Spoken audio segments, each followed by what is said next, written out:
You are listening to KC Sports Network, proudly presented by Emprise Bank, your partner in possible. What's going on, Chiefs Kingdom? Welcome to this special episode of KCSN Update, our daily Chiefs show and podcast here at KC Sports Network. We are joined by former Chiefs standout quarterback, CBS analyst, Mr. Trent Green, to talk a little Chiefs Super Bowl, kind of put a bow on the season. We're going to kind of extend this celebration, Trent, for as long as we possibly can. Keep talking about Chiefs winning the Super Bowl. But yeah, loaded kind of softball type question, but just how special was this Chiefs season for you? How much did you enjoy kind of your seat and watching kind of how it all unfolded? You know, BJ, it's great being on here with you. Happy for all your success. I think Chiefs Kingdom should enjoy this. It's not just a 1 week celebration or a 1 month celebration. This is something that'll last until the next season starts and they crown another champion. But the thing is, this championship lasts forever. And that's the thing as a player. When you get a championship, you know it lasts forever. And then you'll get to do like the reunion things like I do with my 99 Rams team. We get back together. And you know, now living in Kansas City and being around the Chiefs, I get to see a bunch of my former teammates that I played with for the Chiefs and with the Chiefs. So, yeah, this is something they should enjoy for a long, long time. But my impressions on the season, you know, there's a lot of great things that went on this year. And I think the thing that impressed me the most is all of the stuff nationally and all of the talk nationally was about the changes in the AFC West and how difficult the AFC West was going to be and how the Chiefs, by losing Tyreek Hill, they hadn't replaced him. They lost a bunch of key pieces on the defense, losing Tyrann Mathieu, losing Hitch, who was their leader in the middle of that defense. They had decided to move on from some guys and were going really young in the secondary. They brought in Justin Reid, but it was, you know, who's going to be that leader? Who are going to be the corners? Who's going to be the guys to step up? And yeah, they had Snead coming back, who was very successful early on, but was he going to be able to sustain it now that he's going to be the guy? And so there were a lot of questions on the defensive side. There were questions on the offensive side. Was the offensive line going to be able to hold up? Were they going to be able to stay healthy? How are you going to protect Patrick Mahomes? You know, then you have what's going on with the Raiders, Devontae Adams, and all this action going on with the Raiders. And then the Russell Wilson trade in Denver. And then, hey, the Chargers, you know, they were knocking on the door. They're right there, and Justin Herbert's ready to roll. And they got Mike Williams and Keenan Allen and Austin Eckler, and they've got this great defense of Joey Bosa. It's like everybody's talking about the rest of the division and what the Chiefs have lost, and they lost sight of the fact that you still have Andy Reid, you still have Eric Bieniemy, you still have Patrick Mahomes, you still have Travis Kelce, Steve Spagnuolo's coming back as defensive coordinator, you still got Nick Bolton and Chris Jones. You've got some guys, you know, that have a lot of pride in what they do, and they're really good players and really good coaches. And so I think nationally there was a lost perspective into, hey, somebody's got to knock these guys off. They're not just gonna hand it over because everybody's talking about these other teams and about the division. And I know the beginning part of the schedules for the Chiefs was incredibly difficult based on what the records were the previous season. So I think they have to take a lot of pride in it. And you know, you consider when the season ended, now they're world champs. They only lost 3 games all year. One was by 3 points, one was by 4 points, one was by 3 points. You can throw the one against the Colts.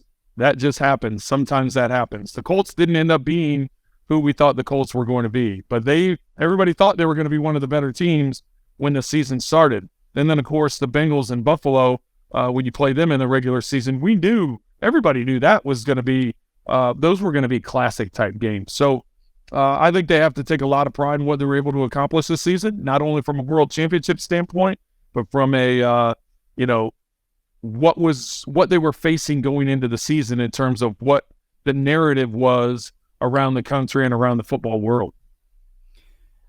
I've struggled with this, Trent, in trying to figure out and trying to give as much grace as possible to a lot of the national media and things that are said, and that, you know, not everybody is going to be as all in on the Chiefs as Chiefs Kingdom is, and trying to figure out if some of the negative commentary that we've all seen over the last couple of weeks, all the receipts are being brought up right now. Right. But is it disingenuous because they just want to rile up Chiefs fans, which is kind of my takeaway for a lot of it, is that we are very good at giving engagement to anybody that doesn't say that we're the best team. everybody's going to kind of attack in a social media way, kind of bring that up and quote tweet and talk about how wrong this person is. It's just like there's that fine line of somebody just having a different opinion versus kind of gaslighting the fan base and just kind of bringing up, these comments, knowing that we're going to give the engagement, while also just understanding that some people just from the outside on paper looking, Tyreek Hill's gone, all the other people you just mentioned, and what could the Chiefs do when everybody else in the division got better? So on paper, I understood where it was coming from. It just, especially leading into the Super Bowl, so many people were picking against the Chiefs that it's like, have we just created this environment where people know if you say something negative about the Chiefs from a business, digital, analytics, numbers standpoint, it's going to be very fruitful for you because the numbers are going to be very good as Chiefs Kingdom goes to tell you how wrong you are. So I struggled with that, and I still struggle with that now, trying to give people the ability to have takes on the Chiefs that aren't as positive as ours without thinking they're just trying to rile us up. Well, and BJ, because of the business that you're in, it's about driving numbers, right? Whether it's radio, TV, podcasts, TV stations, games, even broadcasting games. I know at CBS, there's certain games we promote more heavily than other games. And because it's those matchups everybody wants to tune in to see, whether it's against Patrick Mahomes and Joe Burrow or the defenses and the way they're going to attack, or Andy Reid against the other head. I mean, there's different ways that you promote games, and it's a lot of it is to push the narrative, push some buttons. You can make a big statement, and all of a sudden it garners a bunch of national attention. And so I think there was a lot of that going into the season. And listen, losing Tyreek Hill was a huge loss. He proved that by the numbers he put up going to Miami and what he was able to accomplish in that offense, which isn't near, the type of offense or what was expected from an offensive standpoint between the Chiefs and what the Dolphins do. But so give him credit, give Tua credit. They were able to put up some big numbers, and it would have been interesting to see how the Dolphins did had Tua been able to stay healthy. But yeah, it worked out well for Tyreek. He got the money he wanted, got the numbers he wanted, and it worked out well for the Chiefs because they've got another banner, they got another ring, and it is a hot button though, because as you know, for years everybody hated the Patriots. Now all of a sudden it seems like the Chiefs are wearing that hat.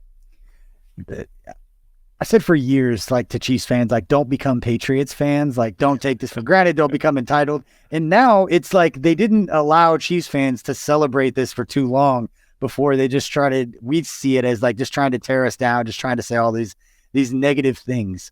But they couldn't let us enjoy it for a little bit. Now we just have to kind of embrace being the villain and being the team that everybody outside of Kansas City is not rooting for. They're rooting for the next team, the next young group. But you mentioned Tyreek and his numbers. Andy Reid made a comment. You guys kind of got to read between the lines. I thought was at least caught my attention when he was asked about Tyreek. I think it was during media night at the Super Bowl, and he just said, and I don't know the tone, but I read it. It said, Tyreek got a lot of money. He got a lot of yards. He's really happy. It's just like, that's what he's in. You don't need to be here at the Super Bowl, but he got his yards. He got his money. He's happy. You don't need to hear it, but you know what the tone was. And I know what the tone was, having heard Andy talk enough and knowing how he felt about the whole situation. They felt like they'd offered him a fair contract. They said, listen, you're not going to be the highest paid. He's like, well, I want to be the highest paid. They accommodated the trade. He got what he wanted. Chiefs got what they wanted. So yes, I'm sure Andy enjoyed, he finds different ways. If you go through all of his press conferences and what he's able to say and when he says it, how he says it, he gets his jabs in when he wants to get his jabs in, but he does it in a very subtle way that, doesn't make too many people mad. I don't know if I've ever said this on a podcast. I've said this several times behind the scenes and people ask about being around Andy Reid and pressers and this and that. And the thing that always stood out to me, and you could tell, not that he was annoyed, but that he kind of bopped a reporter back if they asked him some sort of football X's and O's type question. Trent, what he would say is, well, I know you spend a lot of time watching film, so this is probably what you see. And that's his nice way of saying, you don't know what you're asking me, and I'm annoyed to have to answer this in a way that you might understand. It's the way that he says it. The reporter might not take it that way, but anybody who's been in those pressers before is like, Don't ask a follow-up. That is your right. You are done. That is your question. Move on from but you don't know. Yeah. Yeah. All right. I do want to ask you about something I know you do know about, and I'm curious on this. I don't think I've ever asked you this from all the time that we spent together when I was working at the Chiefs, because you got an up-close look, and there are a few of us, and I take pride in being able to speak very definitively about, like Alex Smith's role in bringing Mahomes along that first training camp where we were all talking about him, that going back to when you were first meeting Mahomes and he was kind of absorbing everything from being around Alex Smith and all that, at what point not that you knew that he was going to be what he's showing to be right now, not that anybody could have projected that, but at what point did you understand that it was beyond the physical abilities that he had, and he really understood football in a way that he and Andy Reid could kind of see the game in a similar way that probably only coaches or guys that have played that position, obviously you being one, could really appreciate his football knowledge? Because I don't think it's ever gotten enough credit until this year, and he didn't have Tyreek. It was about spreading the ball around and all those different things. Was there a moment early on in his career that you remember just being really impressed with him outside of the physical stuff that he was doing? Well, I think for me, and it would be crazy for me to say, oh, I knew he was going to throw for 50 touchdowns. I knew he was going to get MVP the first year he was the starter. I knew he was going to go to multiple Super Bowls. I mean, that would be crazy for me to say. Nope, everybody hoped that, but I don't think anybody knew that. And I think the thing for me, that first training camp when he was backing up Alex, you saw the raw talent. I mean, all that was there. The different throwing angles, the crazy throw, all that kind of stuff. You knew that was all there. I remember the second training camp when they had decided to move on from Alex, which a lot of people forget. Alex Smith was the highest rated quarterback in the NFL when they all of a sudden say, hey, we're going to move on from Alex. We're going to Patrick Mahomes. I know we got the highest rated quarterback in the NFL, but we see something in this guy. We've traded, we moved up. We've positioned ourselves to get this guy. And we think this is the time for this guy to get an opportunity. And BJ, you can remember that first training camp when he's declared the starter and it's his team and he's the man, and Alex Smith barely threw an interception in his whole career, let alone as the Chief. And they had a daily tab on what his completion percentage was, how many interceptions he had in one-on-one drills, how many balls were overthrown in routes versus air. What did he do in the blitz drill? What did he do in third down packages? What did he do in the red zone? What he did in 2-minute drill? I just remember, and we fortunately as a preseason crew had a chance to do a sit down with him, and he just was so calm and he was under control. And he said, I'm just learning. I'm just trying to figure this all out. What guys I can count on, what guys I can't, what I can do, what I can't do. And he wasn't paying attention to the daily tabs that local reporters were doing about his interception rate and his completion percentage, because he had a bigger idea in mind. And I think those conversations he had at the time with Mike Kafka, at the time with Matt Nagy, and with Andy Reid, Eric Bieniemy at that time was still the running back coach. So because of those conversations, what he was trying to get done and what he wanted to get done. So for me, I remember the conversations having with him about what he was trying to get done in training camp in the preseason. But what really stands out to me is the conversations I had with Andy Reid. And I had talked to him about, okay, you moved on from Alex Smith, and it's been talked about throughout Alex's, career, how quickly he picks up an offense and how expanded, the playbook can be and how expanded the game plan can be, what you could do on game day, because he can learn it quickly, he can translate it quickly, and he can get it to the play. I said, how much have you had to scale back with Patrick Mahomes? He's only in his second year. It's not like he's been in this offense a long time. But you go from a vet guy like Alex, you go to Patrick Mahomes, and Andy looked at it and he's like, I haven't scaled back anything. He's like, this kid's unbelievable. His retention, what he's able to understand from a protection standpoint or run game standpoint, what we want to get done. And then guess what? If all of that breaks down, he's got these incredible tools that will improvise and just make things happen. And I remember sitting there and I'm listening to Coach, and I'm like, okay, Coach, this guy's in his second year. I mean, you're telling me he knows as much as a double-digit vet? He can. And I remember thinking that. Of course, I don't say that to him, but I'm thinking it to him. I'm like, okay, I want to see this translate. I know we see all the stuff on the. Well, then you get to the regular season, and you see all that stuff, and next thing you know, it's stacking up. Oh, guess what? The interceptions drop. The completion percentage goes up. What he's able to do at the line of scrimmage. And then as Andy had said in training camp, when things break down and go haywire, what this kid's able to do from arm angles, he breaks every quarterback rule manual there ever was, where don't run to your left and throw back to your, or don't run to your right and throw back to your left, or don't run to your left and throw back to your right. And never throw late over the middle. You throw late over the middle, bad things are going to happen. All those things, the unwritten rules, he's rewritten all that and really has changed the way the quarterback position is played. So for me, I wish there was that aha moment, but I think it was because of the conversations I had with him, because of the conversations I had with Andy Reid, and then seeing that carry over from the practice and the preseason to what he was able to accomplish that first season as a starter. It really just kind of solidified everything that Andy had talked about, that John Dorsey had talked about, that Brett Veach had talked about, and ultimately, now we're seeing multiple MVPs, multiple Super Bowl wins, and just continues to amaze us all.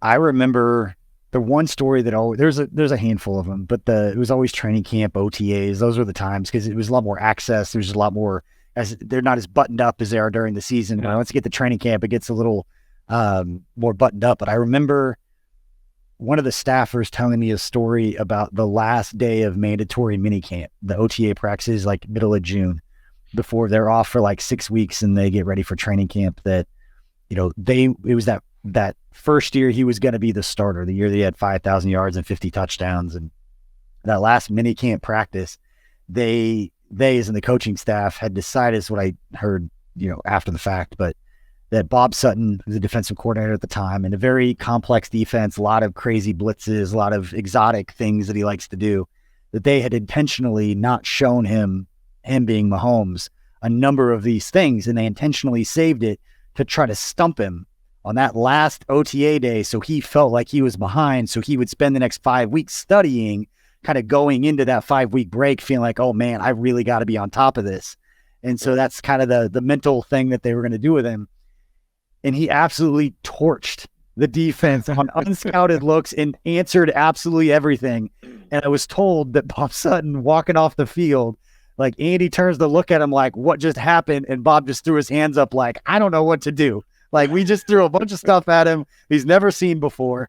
And it was told, it was leading into training camp, it was like, if what we saw and what everybody thinks translates to like game action, this is going to be special. And so like that was the time for me, and talk with the players about the crazy throws, but it was we tried to throw everything at him mentally, and he could process it. He knew what to do, and he just understood based on the rules they have how to kind of combat whatever was happening, even if he hadn't seen it before. So that's the story I always remember of like Bob. I just can imagine like Bob throwing up his hands, like, I don't know what to do. This kid just torched us.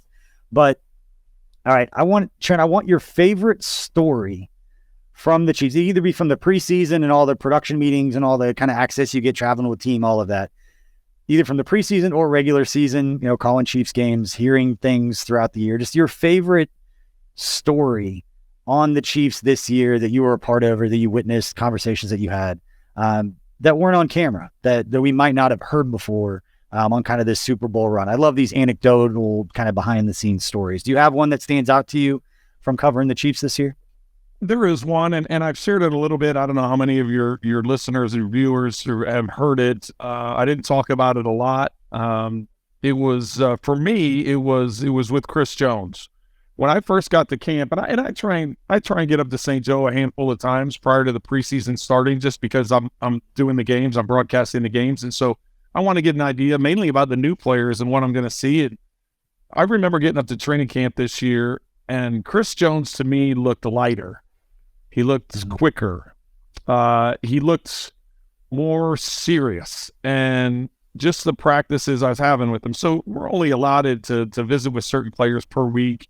If I get lucky to catch a guy walking up and down the hill, I'll talk to him kind of informally, that type of thing. But I remember watching Chris early in training camp and then getting a chance to talk to him during a production meeting. And I brought those things up. I said, Chris, you look leaner. You look faster. Your conditioning looks better. And I said, was there a reason for that, or what kind of sparked that? And he said, He said, I feel like I let the team down, and I let an opportunity down because there were a couple of plays in that Cincinnati game, and I'm talking about the AFC Championship game from a couple years ago when Cincinnati won. He said, I felt like there was a couple plays in that game that I was just that close to making the play. And had I been a little leaner, had I been a little faster, had I been a little better shape, whatever it may be, I feel like had I made those plays, that we would have won the game and been in the Super Bowl. So I used that as motivation for this past offseason. And he said, my diet's different, my training was different, my conditioning is different. So all those things you're seeing are true. And it was the motivation from the previous year's AFC Championship game. Well, now, moving ahead to this year's AFC Championship game, and the impact that Chris had in that game, and the impact that he had disrupting Joe Burrow and that offense and what he was able to do. So for me, I was sitting back as a fan watching that game thinking, what a cool moment for Chris Jones, right? I mean, this is 365. He's been thinking about the AFC Championship game. And, oh, guess what? It's against the Bengals again, and it's going to be coming down to the wire again. And now you're going to get an opportunity to make the play, and he does make the play. I mean, so for me, I just, as a former player, as a broadcaster, as a fan, I just thought that was the coolest moment. And I was so happy for Chris Jones. And because I know how that is. I mean, there's still stuff. It's been, this was my 14th season since I played. There's still stuff I think about from my career. Not that I have any regrets, but it's you think about different plays, different moments, different opportunities that come up, and it's just human nature.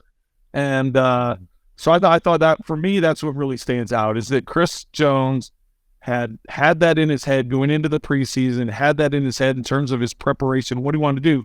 And then against the same team in the same situation, he's able to come up with the plays. For me, that was just a really cool moment. That's cool. That's special. And anybody who's been around Chris and kind of just watched him develop throughout his career, it's been a fun, special thing to watch. And I think he's cemented, his place in Chiefs history and his legacy with that game. And that was kind of the talk going into that game and the parallels from the year before. And I think he even put on social media, I think he did it 2 years in a row, where he basically just put it out there like the day after the game. It's like, we will be in the Super Bowl next year. It's like, save this tweet. And then everybody brought it back up like, hey, he manifested this into reality. And to your point, basically created a very perfect, kind of follow-up storyline to the year before. Sure. What was more impressive for you between the two Super Bowl wins with Andy Reid, Patrick Mahomes and company? Was it Super Bowl 54 and that kind of first run that they had beating San Francisco down in Miami, or was it this year? And not necessarily the game, but just the season in general. Is there one that stands out to you as being more impressive, knowing that equally very impressive? Yeah, I was going to say it's not an easy thing to do, the Super Bowl, even though Patrick Mahomes, Andy Reid, I mean, they're all making it seem like it's an easy thing to do. Oh, we're going to get to the AFC. Oh, we're going to host the AFC Championship. Oh, we're going to another Super Bowl. It's not an easy thing to do. I know what it takes as a player. I know the commitment it takes, and I know it also takes some good luck. You've got to be healthy. You've got to have a favorable schedule. You got to have weather on a certain day that helps you. I mean, there's just so many factors that go into it. And so since you're asking me the question between the two Super Bowls, for me, I would think the one that stands out more is 54. Just because Patrick, it was his first one.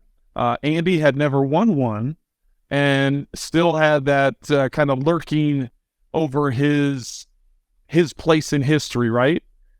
Andy Reid, are you going to be a guy, are you going to be a Marv Levy? Are you going to be a Marty Schottenheimer? Are you going to be, a guy that gets close to the big game or gets to the big game and are you able to finish it? And so I think the pressure that Andy felt, the pressure that Patrick felt as a young quarterback and a first-time participant, the pressure of playing for a team that hadn't won a Super Bowl in 50 years. There's great history and great tradition around the Kansas City Chiefs and around Lamar Hunt and the Hunt family. And so for me, I think the bigger one was 54 because of all those things coming together. And then the way and the manner in which they did it.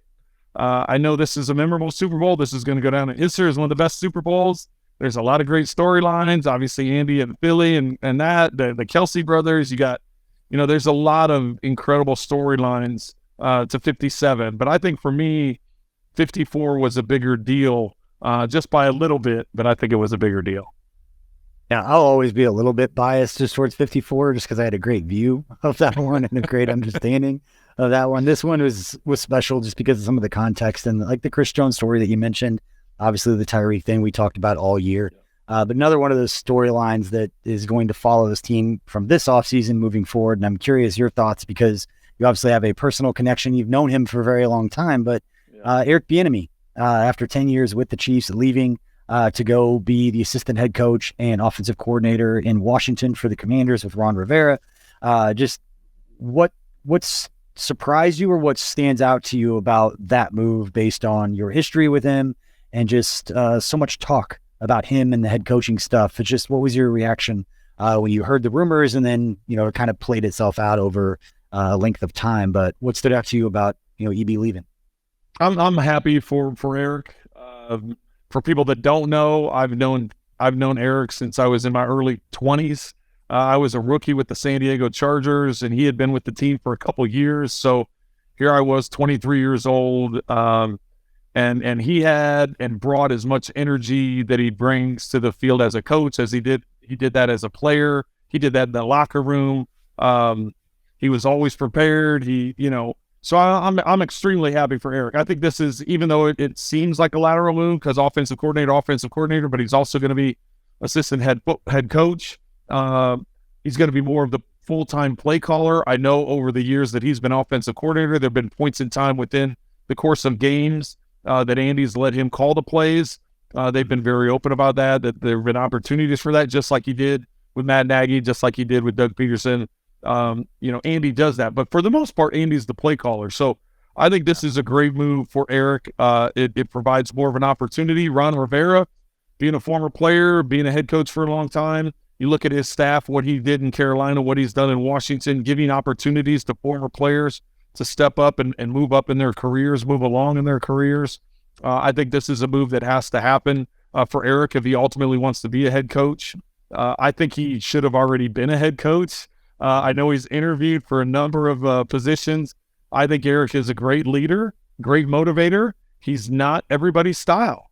I think that's been proven out, the fact that he hasn't been hired as a head coach yet.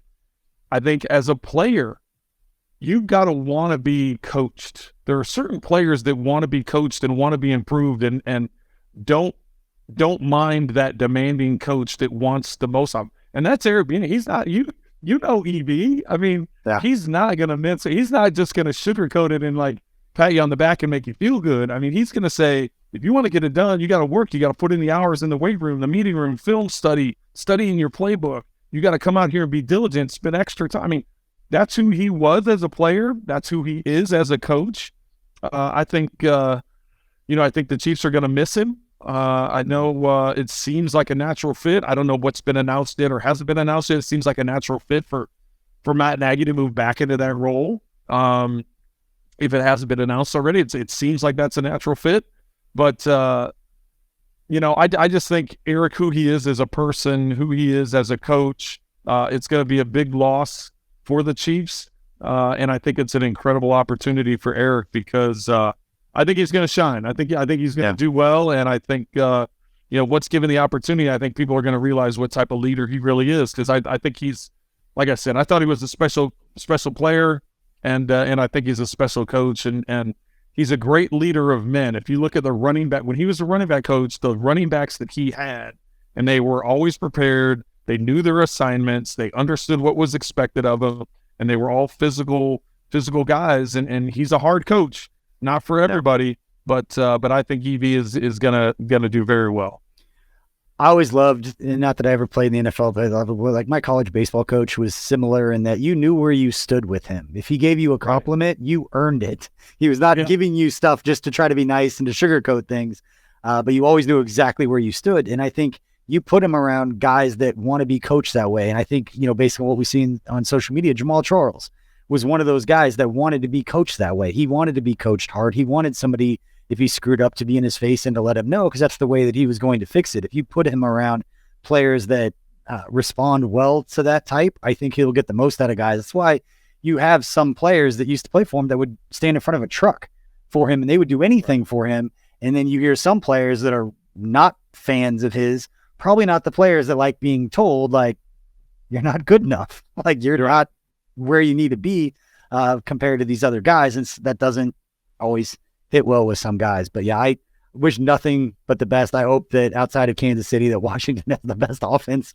in the NFL and he gets that opportunity to kind of get away from, I don't say Andy Reid's shadow, but for those excuses for some on the outside who don't know him, that have made reasons why they think he hasn't been a head coach, because Andy Reid getting all the credit when it's good, and when it's bad, it's not Andy Reid, it's everybody else who's around him. But yeah, I curious your thoughts on EB and how it's all going to play out, but I think it's a good situation for him. I think everybody that's I've ever talked to about Ron Rivera, I've had a chance to only talk with him a handful of times, but said nothing but positive things. Obviously, there's an Andy Reid connection there as well, so they all know each other. But yeah, it'll be special to see how it all works out. Well, they have some good young receivers. They have a really good young running back. They got to figure out their quarterback situation. Obviously, a lot of that has to do with staying healthy. And Ron Rivera is going to have a big part of that in terms of who's going to be the signal caller. But he's going to have an opportunity to have some success. All right. That is Mr. Trent Green joining us today on KCSN Update. Trent, man, we appreciate you stopping by. I know you're a busy guy. You've got volleyball games to get to and all kinds of, you keep yourself busy. Every time I talk to you, you're on your way to doing something else. But man, we appreciate your time today. Thank you, BJ. It's always great catching up with you. Yeah, there's a lot going on. Got Ronald McDonald House Golf Tournament I got coming up on June 5th. So getting ready for that. That's nice. Partnered up with them once again. The draft's coming to Kansas City, so I'm sure I'll be involved in a couple different ways that way. It's nonstop, but volleyball dad is my number one hat that I wear this time of year, and I can't wait. I enjoy supporting her and kind of her pursuit of things. But always great catching up, BJ. Awesome. I'll see you sometime before the preseason at O'Dowd's. I'm sure we'll have a meeting there like it seems like we've done every year, but appreciate you stopping by and appreciate everybody for hanging out and listening again to this episode of KCSN Update. Make sure to hit that like and subscribe button. Follow us on your favorite podcast platform. I know it's the off season, but our draft content has already started. Make sure you check out the 2 shows a week that we've got dedicated towards the draft and all the interviews we've gotten with the prospects and players you need to know as we get closer to the NFL draft coming up here in just about 9 weeks right now, which seems like a long ways away, but you put out like 30 podcasts between now and then, Trent. It's not that much time. It's coming up quick. The NFL, they've done the perfect marketing model, right? It never ends. And this is just another step in it. Especially when you go to the Super Bowl, you win the Super Bowl, you've got a parade, and the next thing you know, it's like, we're 10 days away from the combine. Like, how did this happen? Right. And here we are. But appreciate everybody for hanging out. We'll see y'all next time. Thanks for watching this production of KC Sports Network, the fastest growing sports media network in Kansas City. Check out these videos that feature our team of more than 15 former players, insiders, and analysts, bringing you the best Chiefs coverage you can find. Entertain, educate, inform. KC Sports Network.